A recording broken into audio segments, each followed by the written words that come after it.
नमः शिवाय। हरि बोल।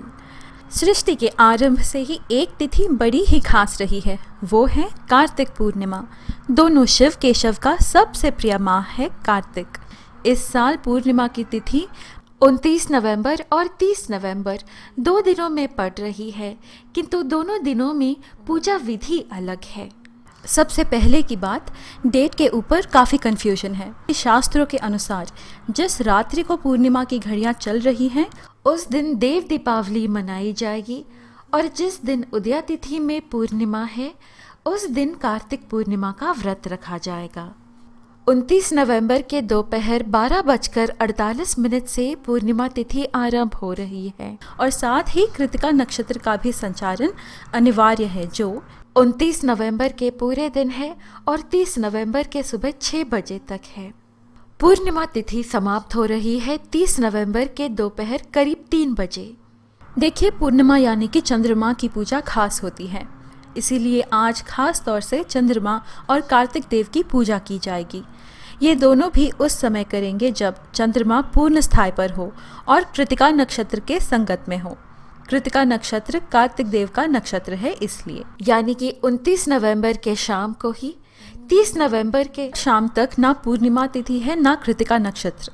वहीं दूसरी ओर कार्तिक पूर्णिमा के दिन सत्यनारायण व्रत या हवन करते हैं, क्योंकि सत्यनारायण पूर्णिमा भगवान विष्णु का सबसे प्रिय दिन है। आप उपवास या व्रत रखना चाहें तो इस दिन करें, यानी कि देव दीपावली, दीपदान आदि 29 नवंबर को, और स्नान, उपवास, सत्यनारायण व्रत आदि 30 नवंबर को। हमारे हिंदू कैलेंडर के माह के नाम ऐसे रखे गए थे कि उस माह की पूनम की रात को चंद्रमा जिस नक्षत्र के संगत है, उसी नक्षत्र का नाम माह को अर्पित किया गया था। उदाहरण के लिए, जब पूनम को चांद श्रवण नक्षत्र के संगत हो तो उस माह को सावन कहते हैं। वैसे ही कार्तिक माह में पूनम को चंद्रमा कृतिका नक्षत्र के संगत होता है। कृतिका नक्षत्र के अधिपति हैं कार्तिक देव, जिनका तत्व है अग्नि। इस तरह कृतिका, कार्तिक मास, कार्तिक देव, अग्नि। दीप अग्नि का ही प्रतीक है, इसलिए इस महीने में खास करके दीप जलाने की विधि है। नेक्स्ट, चंद्रमा मन का प्रतीक है। जिस तरह पूनम को चंद्रमा पूर्णत्व पाता है, उसी तरह मन भी ज्ञान पूर्वक हो, यही कार्तिक पूर्णिमा व्रत पूजा का अंतरार्थ है। एक और इंटरेस्टिंग फैक्ट, देव देवता कार्तिक पूर्णिमा के दिन दीपावली मनाते हैं। जी हाँ, उनकी दिवाली आज है, इसीलिए कार्तिक पूर्णिमा को देव दीपावली भी कहते हैं। इस मास का हर दिन पवित्र है। अगर कार्तिक सोमवार, एकादशी, तुलसी विवाह ऐसे अनेक त्योहार भी मना नहीं पाए, तो केवल पूर्णिमा पर पूजा करने से पूरे महीने के व्रत और पूजा का फल प्राप्त होता है। कार्तिक माह में दीपदान का बहुत महत्व है। दीपदान से कई जन्मों के पाप नष्ट होते हैं और मोक्ष के द्वार खुल जाते हैं। इस दिन दीपों का दर्शन करने वाले जंतु भी जीवन चक्र से मुक्त हो जाते हैं। चलिए अब 29 की शाम की पूजा, यानी कि चंद्रमा, कार्तिक देव, माँ लक्ष्मी और साथ ही कुबेर देव, भगवान शिव और विष्णु जी की पूजा की विधि बताओ। 29 को हदबात करें और संकल्प लें कि आज आप ये पूजा करेंगे। घर के कोने कोने में दीप जलाइए, बिल्कुल दीपावली की तरह। घर के बाहर भी दीप जलाना चाहिए। अब हम भगवान देव देवताओं की पूजा करेंगे, और हर बार मंत्रोच्चारण से पहले आपको संकल्प लेना है कि कितनी बार आप मंत्र जाप करेंगे। ऐसे करने से ही मंत्रोच्चारण का फल मिलता है। शाम को सबसे पहले गणेश जी की पूजा की जाएगी। ओम गम गणपतिये नमः मंत्र का 18 या 108 बार उच्चारण करके भगवान गणेश जी से प्रार्थना करें कि वे आपके पूजा में पधारे और पूजा में कोई विघ्न या कोई बाधाएं ना हो, इसकी आशीर्वाद दें। कार्तिक पूर्णिमा की तिथि पर ही महादेव ने त्रिपुरासुर का वध किया था, जिससे प्रसन्न होकर स्वयं भगवान विष्णु ने उनको त्रिपुरारी नाम दिया। इसलिए कार्तिक पूर्णिमा को त्रिपुरारी पूर्णिमा भी कहते हैं। आज त्रिपुरारी पूर्णिमा है, इसीलिए शिव जी को दीप अर्पण करते समय 5 कोनों का दिया जलाइए। आसन पर स्वस्तिक बनाएं, उस पर प्लेट रखें, उस पर ये दिया रखकर 5 बत्तियां देसी घी से जलाना चाहिए। सबसे पहले एक नॉर्मल दिया जलाएं, उस दिए के साथ इस 5 कोनों का दिया जलाएं। जलाते समय दाहिनी ओर की बत्ती सबसे पहले जलाकर बाहिनी ओर की तरफ जाना चाहिए। ये सिंगल बत्ती का दीप हमारे आत्मा का प्रतीक है। 5 बत्तियों का दीप परमात्मा का प्रतीक है, यानी कि परम ज्योति परमात्मा को हम अपनी आत्मा अर्पित करते हुए प्रार्थना कर रहे हैं कि हे भगवान, ये शरीर शाश्वत नहीं है। हे प्रभु, मेरी आत्मा अमर है। ये आत्मा शुद्धि के लिए निरंतर पूजा करता हूँ। मुझे दया करके मोक्ष प्रदान करें। आज ही महादेव के समक्ष 365 बत्तियों का दीप जलाया जाता है, यानी कि पूरी रात इसे जलते रहना चाहिए। इस तरह इस दिए को पहले रात ही तैयार करके रख लीजिए, क्योंकि बत्तियों को घी अब्सॉर्ब करने में टाइम लगता है, वरना ठीक से नहीं जलता। यह दीप जलाने से पूरे साल दीप जलाने का फल प्राप्त होता है। लक्ष्मी देवी चंद्र की बड़ी बहन कहते हैं। छोटे भाई की आज पूजा करने से वे बहुत खुश हो जाती हैं। साथ ही उनका ऐसा खास मंत्र है जिसके जापने से वे अति प्रसन्न होती हैं। वो मंत्र है ओम चंद्र सहोदर्याय नमः। ओम चंद्र सहोदर्याय नमः ये मंत्र उच्चारण करते हुए पूजा करें। आपकी फाइनेंशियल प्रॉब्लम्स दूर होंगे।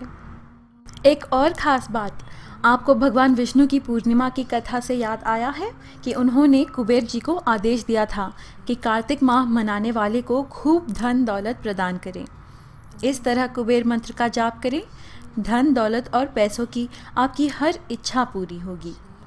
ओम यक्षाय कुबेराय वैश्रवणाय धन धान्याधिपतये धन धान्य समृद्धि में देहि दापय स्वाहा। अब महादेव के पुत्र रत्न, उनके सुपुत्र कार्तिक देव की पूजा करते हैं। कार्तिक देव को प्रसन्न करने के लिए यह भजन गाएं। हरे मुर्गा शिवा कुमारा हरो हरा, हरे कंधा हारे कंधा हरो हरा, हरे षण्मुखा हारे षण्मुखा हरो हरा, हरे वेला हारे वेला हरो हरा, हरे मुर्गा ओम मुर्गा हरो हरा। उनके कुछ प्रमुख मंत्र भी हैं जिनका आप उच्चारण कर सकते हैं। ओम श्री स्कंदाय नमः, ओम शरवण भवाय नमः, ओम श्री सुब्रमण्यम स्वामिने नमः, ओम श्री षष्टिवल्लभयुक्त कार्तिकेय स्वामिने नमः। अब हम घर के मंदिर से उठकर चलते हैं बाहर, क्योंकि तुलसी मैया, चंद्रमा और एक खास विष्णु जी की पूजा करेंगे। तुलसी के आंगन में शाम को उनके समक्ष आंवले का दिया जलाना चाहिए। इसकी विधि भी आंवला नवमी के वीडियो में मैंने एक्सप्लेन किया है। आंवले को ऊपर से थोड़ा सा काटना चाहिए ताकि एक फ्लैट बेस बने। इस पर घी में डुबोया बत्ती जलाई जाती है। पौधे के समीप राधा कृष्ण की मूर्ति रखी जाती है। ओम तुलसी नमः मंत्रोच्चारण करते हुए उनकी पूजा करें।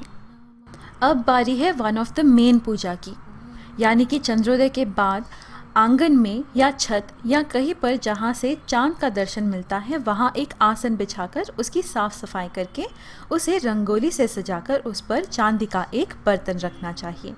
इस चांदी की कटोरी में दूध भरना चाहिए। इसे इस तरह रखिए कि चांद की किरणें उस पर पड़े। इसके साथ ही आसन पर सफ़ेद रंग के फूल, जुड़वा केले, तांबूल यानी कि पान के पत्ते पर 1 रुपये का सिक्का और 1 सुपारी रखना चाहिए। दीप और सुगंधित अगरबत्ती जलाइए। ये सब चंद्रमा को नैवेद्य सा अर्पण करना चाहिए। जल में अक्षत यानी कि साबुत चावल मिलाकर चंद्रमा को अर्घ्य दें। हो सके तो चंद्र अष्टोत्तरम पाठ करें। इन मंत्रों का जाप करें। ओम श्रीं श्रीं श्रौं सः चंद्रमासे नमः। ओम ऐं क्लीं सौमाय नमः। ओम श्रीं श्रीं चंद्रमसे नमः। चंद्र का गायत्री मंत्र इस तरह है। ओम भूर्भुवः स्वः अमृतांगाय विद्महे कलारूपाय धीमहि तन्नो सोमो प्रचोदयात्। पूजा के बाद दूध को प्रसाद के रूप में स्वीकार करें। इस तरह करने से आपके मन को शांति और आपके संतान की रक्षा भी होगी। महिलाओं को गर्भस्थ समस्याएं भी मिट जाएंगी। एक खास बात, देवोत्थान एकादशी को भगवान 4 माह के निद्रा के पश्चात जागते हैं और कार्तिक पूर्णिमा के दिन ही वे अपना पहला अवतार मत्स्य अवतार धार कर शंखासुर का वध करते हैं, जिससे पृथ्वी पर पुनः निर्वाण का कार्य आसान हुआ था। उसके प्रतीक हम जमीन में ही एक छोटा सा गड्ढा खोदकर उसे दूध से भरेंगे। गड्ढे में मोती या पीतल से बनी मछली डालकर उसकी पूजा करते हुए महामत्स्याय नमः मंत्र का उच्चारण करेंगे। पूजा के बाद इस मछली को ब्राह्मण को दान कर देनी चाहिए। इससे आपकी सभी कार्यों में सफलता मिलेगी और आपकी आमदनी भी आसमान छू जाएगी। अगर मोती या पीतल दोनों की मछली नहीं मिले तो मिट्टी का बना मछली प्रयोग करें और उसे ज़मीन में ही घुल जाने दीजिए। अब बात करते हैं 23 को करने वाली पूजा और नियमों के बारे में। सुबह उठते ही हेड बाथ करना चाहिए। नदी या समुद्र स्नान करना उत्तम है। ऐसा नहीं कर पाने से गंगा जल अपने स्नान के पानी में मिला लीजिए। ऐसे भी नहीं कर पाने से बाल्टी भर पानी को पहली रात चांद की किरणें उस पर पड़े ऐसे बाहर रख देना चाहिए और उसे बिना गर्म किए ही स्नान करना चाहिए। स्नान के पानी में हो सके तो गोमूत्र डालना चाहिए। खास करके कार्तिक पूर्णिमा के स्नान में इससे हेल्थ वाइज काफ़ी लाभ होते हैं। स्नान के बाद संकल्प लीजिए कि आज आप पूर्णिमा का व्रत व पूजा करेंगे। देव आपको आशीर्वाद दें। स्नानानंतर स्वच्छ कपड़े पहने और मंदिर में दीप जलाकर पूजा कर लें। पूरा दिन उपवास करना चाहिए। इससे पूरा माह उपवास करने का फल मिलता है। इस दिन जो भी आप दान करते हैं उसका आपको कई गुना लाभ मिलता है। मान्यता यह भी है कि आप जो कुछ आज दान करते हैं वे आपके लिए स्वर्ग में सुरक्षित रहता है। जो कार्तिक पूर्णिमा का दिन सत्यनारायण व्रत रखने के लिए सबसे शुभ दिन माना जाता है, क्योंकि यह कार्तिक पूर्णिमा भगवान विष्णु का सबसे प्रिय दिन है। घर के मंदिर में दीप जलाकर सभी देव देवताओं को नमस्कार करके ब्राह्मणों को भोजन करवाकर उन्हें दान देना चाहिए। कार्तिक पूर्णिमा के दिन ब्राह्मणों को दान देने का तो फल मिलता ही है, साथ ही बहन, भांजे, बुआ आदि को भी दान देने से पुण्य मिलता है। भक्तों, यह थी कार्तिक पूर्णिमा की संपूर्ण पूजा विधि। आशा है आपको यह वीडियो अच्छी लगी। इस प्रकार के और वीडियोस पाने के लिए कृपया हमारे चैनल को सब्सक्राइब करें। मिलते हैं अगले वीडियो में। जय श्री कृष्ण। राधे राधे।